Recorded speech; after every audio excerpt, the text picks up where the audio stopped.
Hello everyone, Jitendra here. Welcome to my channel Nan again. Today we are cover topic overview of Oracle. Oracle की एक name है database management system ਦਾ ਜਿਹੜਾ ਕਿ Oracle ਦੀ corporation ਦੁਆਰਾ ਆਇਆ ਸੀ ਤੇ example ਕੀ ਹੈ Oracle ਜਿਵੇਂ 8 ਆਈ ਆ ਚੁੱਕੀ ਹੈ 9 ਆਈ Oracle 10G 10 आई Oracle 11 आई 11G 12 आई 12G ये सारे Oracle ਦੇ ਵਰਜ਼ਨ ਨੇ ਜਿਹੜੇ ਆ ਚੁੱਕੇ ਨੇ ਮਾਰਕੀਟ ਦੇ ਵਿੱਚ। Oracle ਕੀ ਇੱਕ 4th ਜਨਰੇਸ਼ਨ ਹੈਗੀ ਰਿਲੇਸ਼ਨਲ ਡਾਟਾਬੇਸ ਮੈਨੇਜਮੈਂਟ ਸਿਸਟਮ ਹੈ। Database management system must be able to reliably manage a large amount of data in a multi user environment. ਕਹਿੰਦੇ ਇਸ ਦੇ ਵਿੱਚ ਕੀ ਹੁੰਦਾ ਕਿ ਜਿੱਥੇ ਬਹੁਤ ਸਾਰੇ ਯੂਜ਼ਰ ਇਕੱਠੇ ਕੰਮ ਕਰ ਸਕਦੇ ਨੇ ਉੱਦਾਂ ਦੇ ਇਨਵਾਇਰਨਮੈਂਟ ਦੇ ਵਿੱਚ ਇਹ Oracle ਕੰਮ ਕਰਦੀ ਹੈ। ਕਹਿੰਦੇ so that many user can concurrently access the same data ਕਿ ਬਹੁਤ ਸਾਰੇ ਯੂਜ਼ਰ ਇਕੱਠੇ ਹੀ ਐਕਸੈਸ ਕਰ ਸਕਦੇ ਨੇ ਡਾਟੇ ਨੂੰ। All this must be accomplished while delivering high performance to the user of the database कि database ਦੀ ਮੇਨ ਕੰਮ ਕੀ ਹੈ ਕਿ ਯੂਜ਼ਰ ਨੂੰ ਪਰਫੋਰਮੈਂਸ ਹੈ ਜਿਹੜੀ ਵਧੀਆ ਪ੍ਰੋਵਾਈਡ ਕਰਨੀ ਹੈਗੀ। ਕਹਿੰਦੇ DBMS must also be secure from unauthorized access। DBMS ਕੀ ਕਰਦਾ ਸਾਨੂੰ ਇਹ ਫੈਸਿਲਿਟੀ ਪ੍ਰੋਵਾਈਡ ਕਰਦਾ ਕਿ ਜਿਹੜੇ ਬੰਦੇ ਨੂੰ ਪਰਮਿਸ਼ਨ ਨਹੀਂ ਹੈਗੀ ਅਨਆਥੋਰਾਈਜ਼ਡ ਐਕਸੈਸ ਹੈਗਾ ਤਾਂ ਉਹ ਬੰਦਾ ਇਸ ਨੂੰ ਐਕਸੈਸ ਨਾ ਕਰ ਸਕੇ ਤੇ provide efficient solution for failure recovery ਤੇ ਸਾਨੂੰ ਕੀ ਕਰਦਾ ਹੈਗਾ ਕਿ ਕੋਈ ਵੀ ਕਿਸੇ ਤਰ੍ਹਾਂ ਦਾ ਫੇਲੀਅਰ ਹੁੰਦਾ ਉਸ ਤੋਂ ਸਾਨੂੰ ਬਚਾ ਕੇ ਰੱਖਦਾ ਹੈਗਾ। Oracle ਸਰਵਰ ਸਾਨੂੰ ਪ੍ਰੋਵਾਈਡ ਕਰਦਾ ਐਫੀਸ਼ੀਐਂਟ ਤੇ effective solution for the major database features. ਕਹਿੰਦੇ Oracle ਕੀ ਕਰਦਾ ਹੈਗਾ ਕੰਸਿਸਟ ਕਰਦਾ many tools that allow you to create an application with ease and flexibility ਕਿ ਤੁਸੀਂ ਸੌਖੇ ਤਰੀਕੇ ਦੇ ਨਾਲ ਐਪਲੀਕੇਸ਼ਨਾਂ ਨੂੰ ਕ੍ਰੀਏਟ ਕਰ ਸਕਦੇ ਹੋ ਜੋ ਤੁਹਾਡੇ ਯੋਗ ਵੀ ਨੇ ਤੇ ਇਹ ਡੈਟਰਮਾਈਨ ਕਰਵਾਉਂਦਾ ਕਿ ਤੁਸੀਂ ਕਿਸ ਤਰ੍ਹਾਂ ਇੰਪਲੀਮੈਂਟ ਕਰਨਾ ਤੁਹਾਡੀਆਂ ਰਿਕੁਆਇਰਮੈਂਟਸ ਨੂੰ।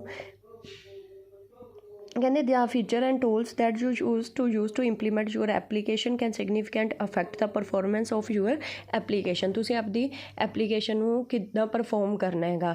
ਕਹਿੰਦੇ ਬਹੁਤ ਸਾਰੇ ਫੀਚਰਸ ਅਵੇਲੇਬਲ ਨੇ ਰੱਕਰ ਐਪਲੀਕੇਸ਼ਨ ਡਿਵੈਲਪਰ ਤੇ ਇੰਟੀਗ੍ਰਿਟੀ ਕੰਸਟ੍ਰੇਂਟ ਕੀ ਹੁੰਦਾ ਰਿਸਟ੍ਰਿਕਸ਼ਨਸ ਕਿ ਆਪਣੇ ਡਾਟੇ ਤੇ ਤੁਸੀਂ ਕੀ ਰਿਸਟ੍ਰਿਕਸ਼ਨਸ ਲਾਉਣੀਆਂ ਨੇ ਕੀ ਪ੍ਰੋਸੀਜਰ ਯੂਜ਼ ਕਰਨੇ ਨੇ ਕੀ ਪੈਕੇਜ ਯੂਜ਼ ਕਰਨੇ ਨੇ ਕੀ ਟ੍ਰਿਗਰਸ ਲਾਉਣੇ ਨੇਗੇ। ਹੁਣ ਆ ਗਿਆ ਰਿਲੇਸ਼ਨਲ ਕੁਐਰੀ ਲੈਂਗੁਏਜ। ਹੁਣ ਤੁਹਾਨੂੰ 3 ਕੁਐਰੀ ਲੈਂਗੁਏਜ ਪੁੱਛੀਆਂ ਗਈਆਂ ਨੇ ਕਿ DDL ਕੀ ਹੁੰਦਾ DCL ਕੀ ਹੁੰਦਾ ਹੈਗਾ ਠੀਕ ਹੈ ਤਾਂ ਉਹ ਰਿਲੇਸ਼ਨਲ ਕੁਐਰੀ ਲੈਂਗੁਏਜ ਨੂੰ ਇਹਨਾਂ ਨੇ ਡਿਸਕ੍ਰਾਈਬ ਕੀਤਾ ਹੈਗਾ। ਟੌਪਿਕ ਹੈ ਤੁਹਾਡਾ ਰਿਲੇਸ਼ਨਲ ਕੁਐਰੀ ਲੈਂਗੁਏਜਿਸ। ਕਹਿੰਦੇ DBMS ਸਾਨੂੰ ਪ੍ਰੋਵਾਈਡ ਕਰਦਾ language and interface for each category of user ਹਰੇਕ ਤਰ੍ਹਾਂ ਦੇ ਯੂਜ਼ਰ ਦੇ ਲਈ।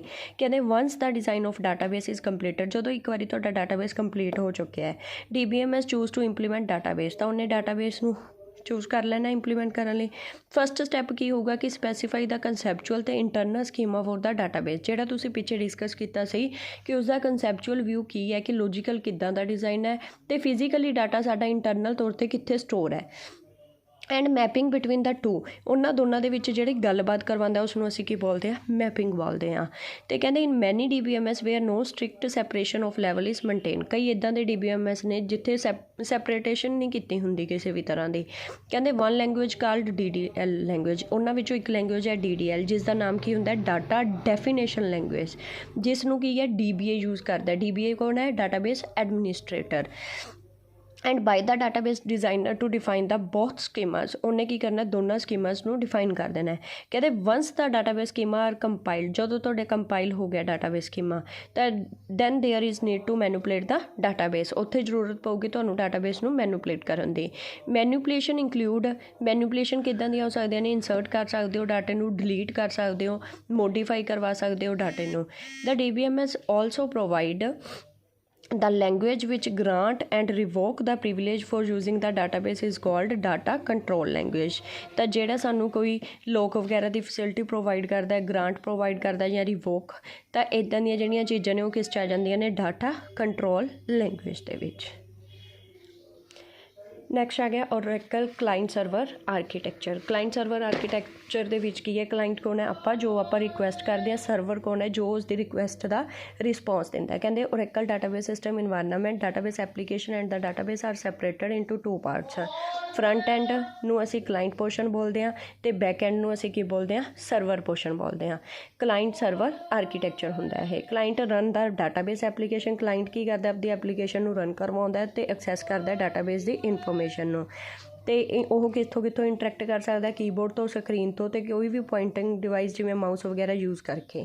ਤਾਂ ਸਰਵਰ ਸਾਡਾ ਕਿਹੜਾ ਹੁੰਦਾ ਹੈਗਾ ਜਿਹੜਾ ਡਾਟਾਬੇਸ ਕੀ ਹੈ, ਸਾਡਾ ਸਰਵਰ ਹੈ ਜਿਹੜਾ ਕਿ ਸਾਨੂੰ ਸਾਰੀ ਕੋਈ ਵੀ ਅਸੀਂ ਸੋਫਟਵੇਅਰ ਯੂਜ਼ ਕਰਦੇ ਆਂਗੇ ਅਤੇ ਕਿਸ ਤਰ੍ਹਾਂ ਅਸੀਂ ਕਨਕਰੈਂਟ ਡਾਟੇ ਨੂੰ ਐਕਸੈਸ ਕਰਨਾ ਹੈਗਾ।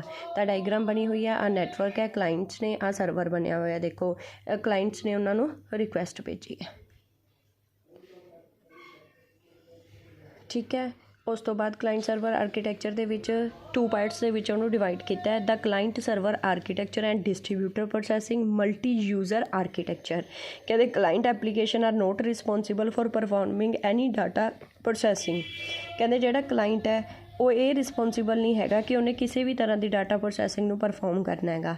ਕਹਿੰਦੇ rather they request input from user, ਬਸ ਜਸਟ ਉਹਨੇ ਇਨਪੁਟ ਅਤੇ request data from the server ਤੋਂ ਡਾਟਾ ਲੈ ਕੇ ਆਉਣਾ ਹੈਗਾ। And then analyse and present this data using the display capability of the client workstation or the terminal, for example using graphic ਜਾਂ ਫਿਰ ਕੋਈ spreadsheet ਦੀ ਫੋਰਮ ਦੇ ਵਿੱਚ। client application are not dependent on the physical location of data, ਇਹ depend ਨਹੀਂ ਕਰਦਾ ਕਿ physically data ਕਿਸ ਤਰ੍ਹਾਂ ਸਟੋਰ ਹੋ ਰਿਹਾ, even if the data is moved or distributed to other database server। Oracle exploits the multitasking and shared memory facility of its underlying operating system. ਤਾਂ ਇਸਨੇ ਕੀ ਕਰਨਾ ਹੈ, ਮਲਟੀਟਾਸਕਿੰਗ ਅਤੇ ਸ਼ੇਅਰਡ ਮੈਮਰੀ ਦੀ ਜਿਹੜੀ ਵੀ ਫੈਸਿਲਿਟੀ ਹੈ ਉਹ ਇਸਦੀ ਕੋਈ ਰਿਸਪੋਂਸੀਬਿਲਿਟੀ ਨਹੀਂ ਕਿ ਇਸ ਨੇ ਦੇਖਣਾ ਹੈਗਾ, ਕਲਾਇੰਟ ਨੇ ਜਸਟ ਰਿਕੁਐਸਟ ਕਰਨੀ ਹੈ। ਕਹਿੰਦੇ client work station or terminal can be optimized for the presentation of data, for example by providing graphic ਅਤੇ ਮਾਊਸ ਸਪੋਰਟ ਕਰਕੇ। ਕਹਿੰਦੇ network environment you can use inexpensive client work station to access the remote data, ਤੁਸੀਂ remote ਡਾਟੇ ਨੂੰ access ਕਰ ਸਕਦੇ ਹੋ ਇਸ ਦੇ ਵਿੱਚ। ਜਿਹੜੀਆਂ ਚੀਜ਼ਾਂ ਜ਼ਰੂਰੀ ਨੇਗੀਆਂ Oracle can be scaled as your system grow, ਤੁਹਾਡੇ ਸਿਸਟਮ ਨੂੰ ਗਰੋ ਕਰਵਾਉਂਦਾ ਹੈ। ਕਹਿੰਦੇ network environment share data is stored on the servers ਦੇ ਉੱਤੇ ਸਟੋਰ ਕੀਤਾ ਜਾਂਦਾ ਹੈਗਾ। ਕਹਿੰਦੇ network environment client application submit database request to the server using SQL statement use ਕਰਕੇ ਅਸੀਂ ਕੀ ਕਰ ਸਕਦੇ ਹਾਂ, ਨੈਟਵਰਕ ਦੇ ਇਨਵਾਇਰਨਮੈਂਟ ਨੂੰ ਯੂਜ਼ ਕਰ ਸਕਦੇ ਹਾਂ। ਮਲਟੀ ਯੂਜ਼ਰ ਦੇ ਵਿੱਚ ਕੀ ਹੈਗਾ ਕਿ ਇਨ ਮਲਟੀ ਯੂਜ਼ਰ ਇਨਵਾਇਰਨਮੈਂਟ ਦੇ ਵਿੱਚ ਐਪਲੀਕੇਸ਼ਨ ਸਰਵਰ ਸਾਨੂੰ ਪ੍ਰੋਵਾਈਡ ਕਰਦਾ ਡਾਟਾ ਫॉर ਕਲਾਇੰਟਸ ਨੂੰ, ਅਤੇ ਸਰਵਰ ਕੀ ਕਰਦਾ ਇੱਕ ਇੰਟਰਫੇਸ ਦਾ ਕੰਮ ਕਰਦਾ ਕਲਾਇੰਟ ਅਤੇ ਡਾਟਾਬੇਸ ਸਰਵਰ ਦੇ ਵਿਚਾਲੇ। ਦੇਖੋ ਸਰਵਰਸ ਬਣੇ ਹੋਏ ਨੇ, ਐਪਲੀਕੇਸ਼ਨਸ ਨੇ, ਡਾਟਾਬੇਸ ਸਰਵਰ ਨੇ ਜਿਹੜਿਆਂ ਨੇ ਕੰਮ ਰਨ ਕਰਵਾਇਆ। ਤਾਂ ਆਰਕੀਟੈਕਚਰ ਐਪਲੀਕੇਸ਼ਨ ਸਰਵਰ ਕੀ ਕਰਦਾ, validate the credentials of client ਸੱਚ ਐਜ਼ ਅ ਵੈਬ ਬਰਾਊਜ਼ਰ ਵਗੈਰਾ 'ਤੇ ਕਨੈਕਟ ਕਰਦਾ ਡਾਟਾਬੇਸ ਸਰਵਰ ਨੂੰ, ਪਰਫੋਰਮ ਕਰਵਾਉਂਦਾ ਸਾਡੀ ਰਿਕੁਐਸਟ ਆਪਰੇਸ਼ਨਸ ਨੂੰ। ਤਾਂ ਇਸ ਦੇ ਵਿੱਚ ਪੁਆਇੰਟਸ ਆ ਜਾਂਦੇ ਨੇ ਜਿਵੇਂ clients, application server, database server, Oracle net services, multi tier architecture ਦੇ ਵਿੱਚ। ਤਾਂ ਸਭ ਤੋਂ ਪਹਿਲਾਂ ਕਲਾਇੰਟਸ ਕੌਣ ਹੈ, ਜਿਹੜਾ ਕਿ ਰਿਕੁਐਸਟ ਕਰਦਾ, ਐਪਲੀਕੇਸ਼ਨ ਸਰਵਰ ਕੌਣ ਹੈ, ਜੋ ਸਾਨੂੰ ਅਸੀਂ ਡਾਟੇ ਨੂੰ ਐਕਸੈਸ ਜਿੱਥੋਂ ਕਰਨਾ ਡਾਟਾ, ਮਤਲਬ ਕਿ ਐਪਲੀਕੇਸ਼ਨ ਸਰਵਰ ਪ੍ਰੋਵਾਈਡ ਕਰਦਾ access to the data for the client ਨੇ ਕਿਹੜਾ ਡਾਟਾ ਐਕਸੈਸ ਕਰਨਾ। ਡਾਟਾਬੇਸ ਸਰਵਰ ਜਿੱਥੇ ਅਸੀਂ ਰਿਕੁਐਸਟ ਕੀਤੀ ਹੈ ਅਤੇ ਸਾਡੀ ਕੁਐਰੀ ਦਾ ਜਵਾਬ ਆ ਰਿਹਾ।